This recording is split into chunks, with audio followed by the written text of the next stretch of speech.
you. I'm deeply, deeply impressed by the Institute for Catholic Culture. I have been on the other side of this podium at such events and have enjoyed and learned from the speakers. I think it's got to be the best mailing list in Washington. And someone here said, well, if the Holy Spirit's on your side, you have a very good mailing list.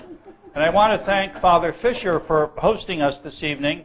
I've met some of you who are from other parishes. This is actually my home parish. I'm from St. Ambrose.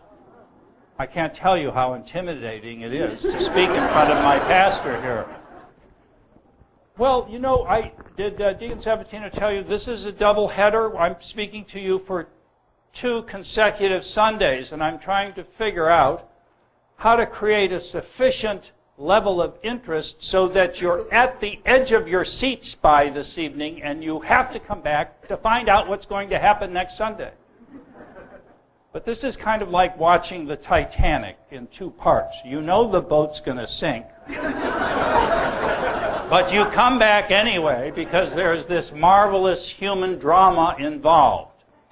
And as you may have guessed, I don't know, did Deacon Sabatino mention the title of my book? Thank you for holding it up. The Closing of the Muslim Mind. So you know it's going to close, but I can guarantee you there is, within that, one of the greatest human dramas in history. How many of you have read the Pope's great Regensburg lecture? In that, he refers to this drama when he talks about the de-Hellenization of Islam, the loss within Islam of reason, the gift of the Greeks, philosophy. And that, of course, even though that was a minority subject within that great lecture, it stirred a huge reaction within the Muslim world that more or less proved his point that it had been de-Hellenized and had lost reason. What I try to show in The Closing of the Muslim Mind is kind of a footnote to the Regensburg lecture. But it shows the preceding Hellenization of Islam, what took place in the 9th century as it absorbed the teachings of Aristotle and Plato and Socrates, and then the struggle within Islam over the status of reason, its relationship to God, and the outcome and the consequences of the outcome. Have you heard of Bernard Lewis's famous book, What Went Wrong? You have. Wonderful book. My book could be subtitled, Why It Went Wrong. How it is this once great civilization went into terminal decline to the point where today the Arab world, according to the UN Human Development Reports, written all by Arab scholars, is at the bottom of the barrel in every category of human development, but for sub-Saharan Africa. And it even beats out sub-Saharan Africa in one category for the worst.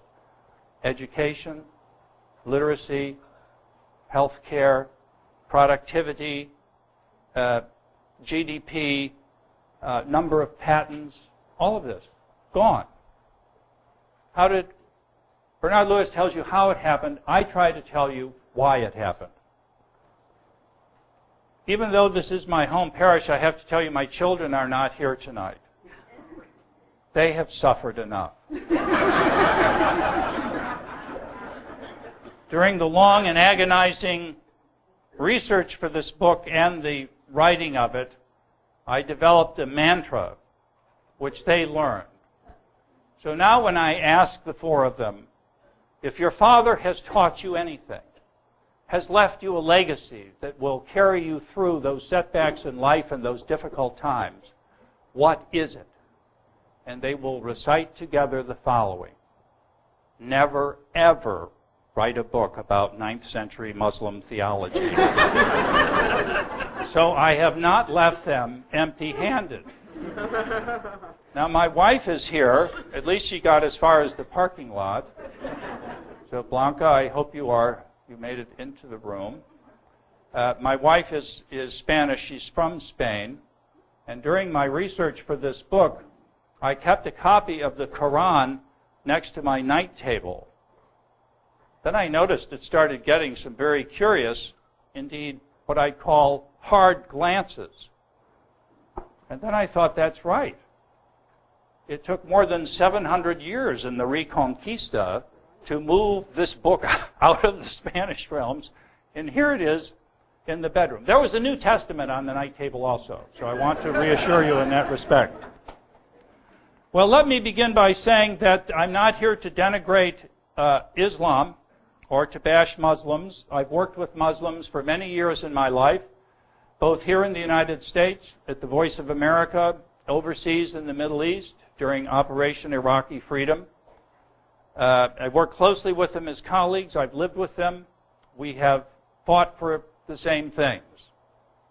I also had a rather privileged perch from which to see the presence of God in the lives of some Muslims whom I got to know quite well.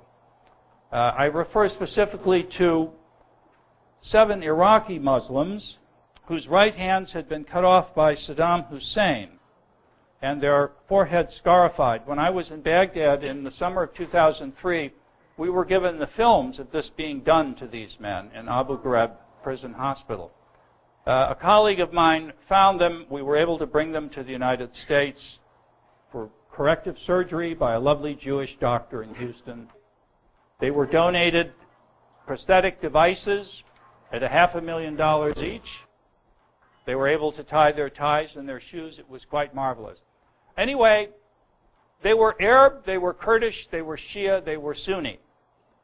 And I was given the prayer that one of them said, it wrote to his wife the night before his hand was chopped off. I'd like to read it to you. This is my friend Nazar Judy. Quote, "To every believer, there is a sacrifice and there is a price to every sacrifice. The price for this is my right hand. Freedom also has a price, and freedom is more valuable than anything. Do not be sad because of what happened to my hand. Hopefully, Allah will replace it with even a better one. I hope you understand that this is Allah's will, so bear with this. God will reward you for standing next to your husband and being my right hand. Hopefully something good will come out of this amputation for you and for me." Unquote. Later he reflected that after leaving the operating room, I did not see my hand. I thanked Allah, the praiseworthy and sublime, for the good health that I had. Unquote. What's that? Faith. The presence of providence in this man's life.